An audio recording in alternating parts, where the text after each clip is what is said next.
Hey everyone, today we are diving into a book that feels less like a book and more like, well, a battle plan for an entire generation. It's called The Strategic Youth, and it asks this huge, critical question about our future with AI, a question that's pretty much going to define the world you inherit. Right out of the gate, the book hits you with this line. Just let that sink in for a second. That's not some sci-fi tagline for a movie in the distant future. The author is framing this as a direct challenge to you. And that one sentence, it sets the stage for everything we're about to get into. So, the book's core argument is that the rise of AI isn't just another tech trend. No, it's the defining battle for your generation. And this isn't some far-off war. It's an invisible conflict that's happening all around us, right now.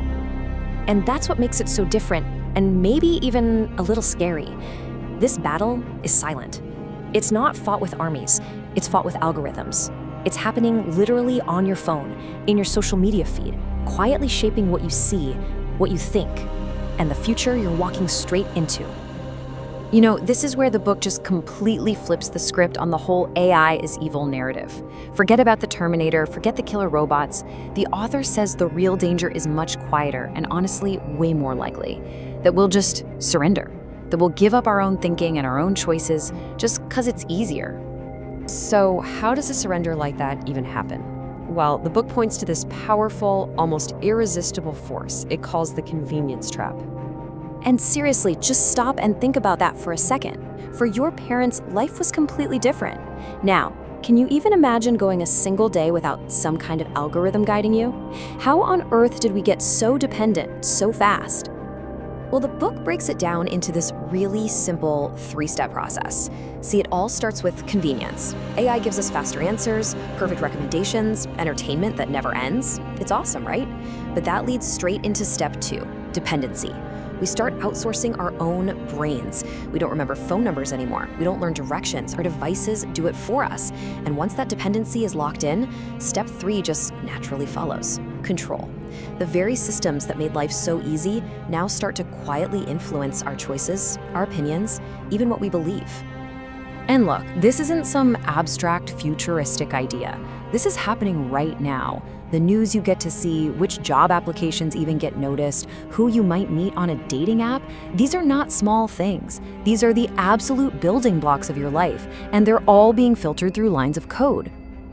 So that's the thing, right? The machine age didn't show up with some big explosion. It was this quiet, steady march of algorithms just weaving themselves into our lives so perfectly that we barely even noticed until, bam, they were everywhere.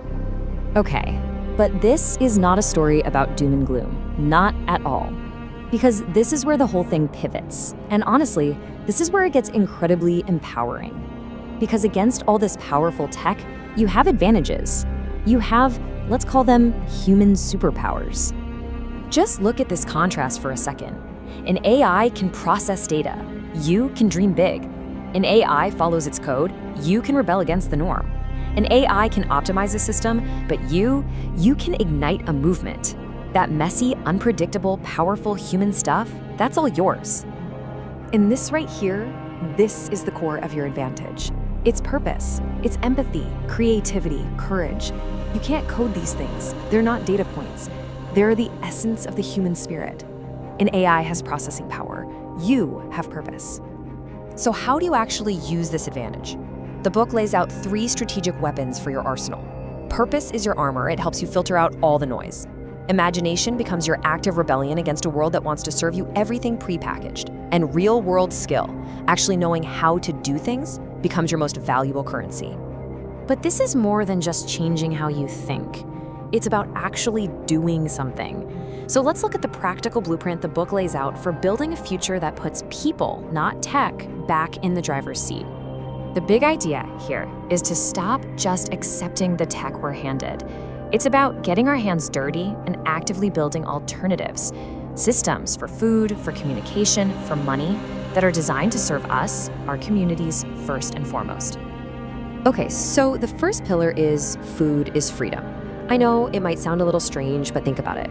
The more disconnected we are from where our food comes from, the more we depend on these giant automated systems. The book says that by relearning how to grow food, even in a small way, you take back a fundamental piece of your own independence. Next up, decentralized voices. This is all about taking back our conversations. Instead of having our most important discussions on platforms run by secret algorithms that can manipulate what we see, this is about building communication tools that we, the users, actually own and control. And the last pillar we'll touch on is finance without banks. This is about creating economic systems that are local. Think community credit unions or maybe even local currencies that keep money and power inside a community instead of shipping it all off to some massive, faceless institution. All right, so we've seen the challenge, we've seen the trap, and we've got the blueprint. Now we get to the most important part of all, the conclusion, which really is a beginning. It's your beginning. I absolutely love this quote. It's such a powerful vision for what's next. After this incredible explosion of digital tech, the book argues that the next great leap forward won't be about more code. It'll be a rediscovery of everything that makes us uniquely and irreplaceably human. And this really brings it all home. The technology itself isn't the enemy, and it's not going anywhere. The only question that really matters is the one right here. Who is in command? Will we be commanded by our machines, or will we command them? The choice is ours to make. And that right there is the core message of the entire book. The path forward doesn't mean waiting for some new law or some big leader to fix things.